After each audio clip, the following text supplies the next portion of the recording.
Hello, साहेब उदय बोलतो. उदय सामंतजी, मी इथं पांढरकवड्यात सभेत आलोय.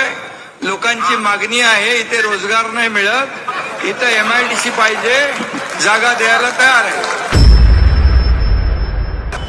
अरे बनवा बनवी करावं लागते थोडी. इलेक्शन मध्ये तुम्हाला फंडे करायची सवयच आहे. इलेक्शन फंडे ते का थोडे फंडे करतात बघा.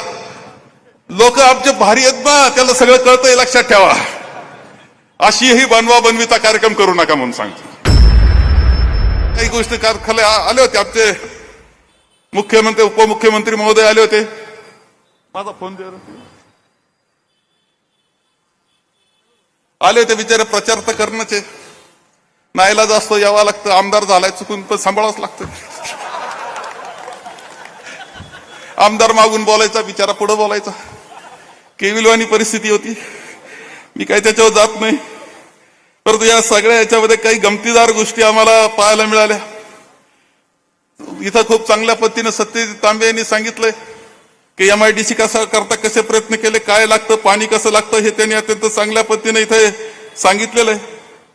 आता त्यांनी MIDC मंजूर केली असं सांगितलं. फोन केला डायरेक्ट, MIDC मंजूर, फार चांगलं आहे. मग ते काल ते ऐकण्यासारखं बरं का त्यांचं. अमोल खताळच्या संगमनेरला मी आलोय आणि त्यांची मागणी आहे MIDC पाहिजे. काय करणार तुम्ही? साहेब 15 दिवसापूर्वी आपल्या आदेशानुसार मी संगमनेरला गेलो होतो, अमोल खताळ्यांच्या इथे, आणि तिथंच आपल्या आदेशानुसार MIDC जाहीर केलेली आहे. आचारसंहिता संपल्यानंतर पुढच्या 2 महिन्यात आम्ही 2Gचं नोटिफिकेशन जे काढावं लागतं MIDCचं, ते आम्ही नक्की काढू. आता दुसरी एक व्हिडिओ ऐका तुम्हाला.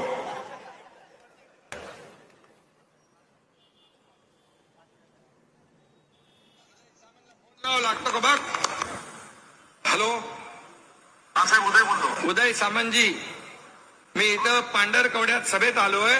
लोकांची मागणी आहे, इथे रोजगार नाही मिळत, इथं MIDC पाहिजे, जागा द्यायला तयार आहे.